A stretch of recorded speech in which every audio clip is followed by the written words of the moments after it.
খেতে বসে কোন কাজ করলে মা লক্ষ্মী দেবী রুষ্ট হন? নাম্বার 1, খাওয়া শুরু করার আগে প্রণাম করে তারপর খাওয়া শুরু করতে হয়। নাম্বার 2, খেতে বসে খাওয়া সম্পূর্ণ না করে ওঠা একেবারেই উচিত নয়।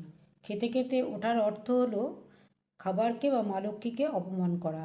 এই কাজটি বারবার করলে মা লক্ষ্মী দেবী অত্যন্ত রুষ্ট হন। নাম্বার 3, খাবার খেতে বসে পা দুলানো একেবারেই উচিত নয়, এতে মা লক্ষ্মী দেবী রুষ্ট হন। নাম্বার 4, অনেককেই দেখা যায় গামছা পরে খেতে বসতে। এই কাজটি একেবারেই করা উচিত নয়, এতে অভাব পিছু ছাড়ে না। যতই অর্থ উপার্জন করুক না কেন, সংসারের দারিদ্র্যভাব কিছুতেই ঘোচে না। নাম্বার 5, খেতে বসে দেখা যায় অনেককেই খাবারের থালায় আঁকিবুকি কাটতে। এটা সম্ভবত বাচ্চারাই করে থাকে, তবুও এই কাজটি করা উচিত নয়।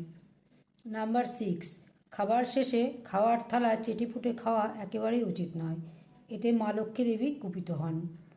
নাম্বার 7, খাবার যতটুকু প্রয়োজন ততটুকুই নেওয়া উচিত। খাবার নষ্ট করলে মা লক্ষ্মী দেবী রুষ্ট হন। সবাই ভালো থাকুন, ধন্যবাদ।